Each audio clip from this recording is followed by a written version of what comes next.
Welcome, and today we're going to learn about conductors, insulators, and semiconductors. Have you ever wondered why your phone charger has plastic around the wire? Why metal lets electricity flow without a problem, but the plastic stops you from getting shocked? And what's going on inside of your phone that allows them to work the way they do? Understanding how these materials work is not only cool, it can help you safely use everyday items and technology. So metals are the most well-known conductors of electricity. You likely have around 400 pounds of copper in your house as wiring, but aluminum, silver, and gold are all excellent conductors. The reason they conduct so well is because of their molecular structure.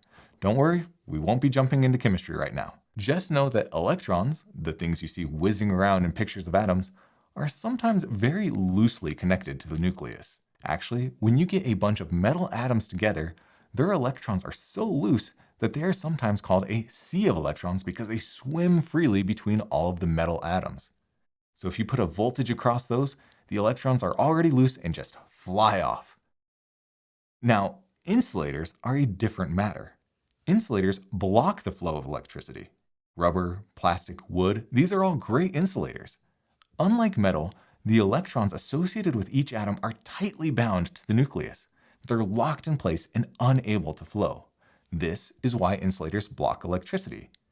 Sticking with the sea analogy, the electrons for insulators are more like buoys. Forces may push on them, but they stay in the same spot. And just like a buoy tied to the bottom of the ocean, if an electron gets torn away from its atom, it's because there was a lot of force.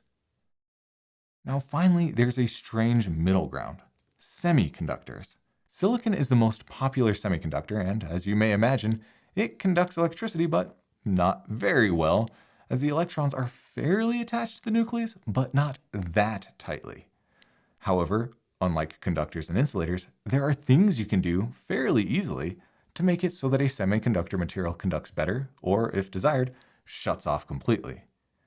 If you mix in a little of other materials and then put voltages in the right spot, you can control whether the semiconductor allows electrons to move freely or not.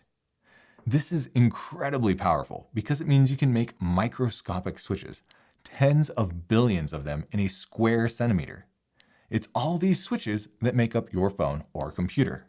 Understanding how conductors, insulators, and semiconductors work helps you not only understand the world a little bit better, but hopefully you find it exciting to understand the technology we all depend on. Electrical engineers all over the world are using this foundational knowledge to improve our technology and our lives every single day. So yeah, I think it's pretty cool. Hopefully you found this interesting and helpful. If you did, give this video a like, subscribe to our channel, and we will catch you in the next one. Take care.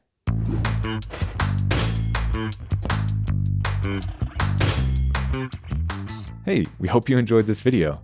Did you know that CircuitBread.com does more than just tutorials? Besides tools, textbooks, and other things, we host an ever-growing library of math and electronics-related equations and glossary terms. Don't have the entire table of integrals or Faraday's second law memorized? We gotcha. Go check them all out.